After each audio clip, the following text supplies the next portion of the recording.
Hi, welcome back. It's Felicia And Nicole. And we are Yoni Power. Alright, so in our last video, we went over some statistics on faking orgasms. Over 60% of women have faked an orgasm before. And we want to talk about today the first step in having more orgasms, which is to stop faking orgasms. Stop faking them. And this is a really crucial point because if you're not happy and you're not satisfied with something, then you should speak up.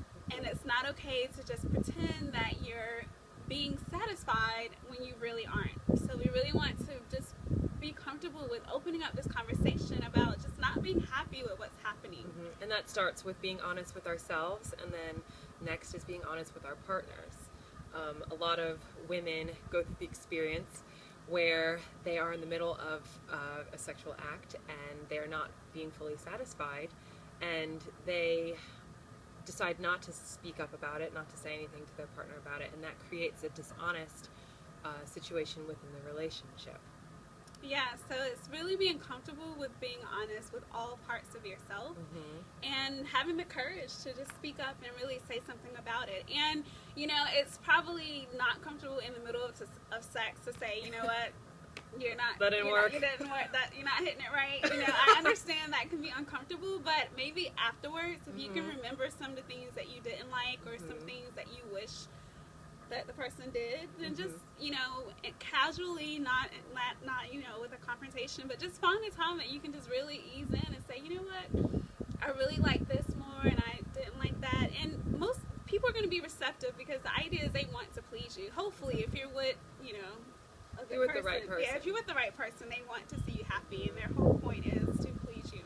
And if you can create an honest dialogue with your partner, then they'll respect you more, and they'll see you as the other person in the relationship. It won't just be this act that's going on. Yeah, because if you're being dishonest about something so intimate and something so personal, then you really have to ask yourself, what else are you not being honest about? Exactly. You know, what else in your life is not going well that you can't speak up about? Because, you know, sex is very intimate, and you're usually doing this with one person, and if you can't be honest with that one person, then what is it in you that's not allowing you to be honest and show up fully for other parts of your life? And that's a very important question. And maybe some reasons as to why we aren't honest with ourselves and we aren't honest during sex or with our partner is because perhaps we feel we don't want to hurt the other person's feelings. We don't want to, you know, bruise the male ego in a sense. But we need to recognize that we're not hurting our partner by expressing to them what it is we need out of the relationship. In fact, we are helping them connect better with us in this particular instance. Yes, because if you start having better sex, then, you know, other parts of your relationship will open up as well. Yeah. Sex can be, you know, sex is not everything in a relationship, but it can definitely give you an idea of where the relationship is at that time. And usually if you are having better sex, then the relationship is going really well. So it could be that you're not communicating well in the bedroom because you're not communicating well in other parts of your relationship. So just think about how those two can mirror each other, and just really being okay with, you know, bringing up things that need to be talked about. Absolutely. And we also want to address this honesty issue because we don't want to create resentment in our relationships. We want to have smooth sailing relationships. We want to have great sex. We want to have better sex. We want to have more orgasms. Both partners do. And by not expressing to them how we feel or the fact that we aren't having orgasms, we are going to create resentment for the other partner.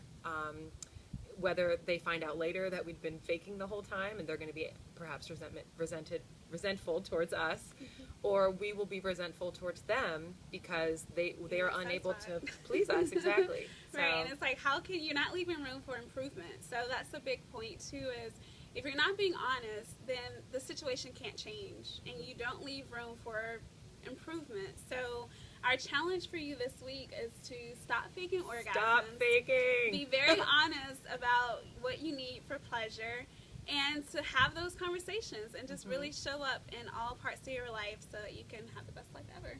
Absolutely. All right, thank you. We want to hear your comments and we want to hear your feedback. So please interact with us. This is for you, and we want you to interact with us. Thank you. Thanks, guys. See you next time. Bye.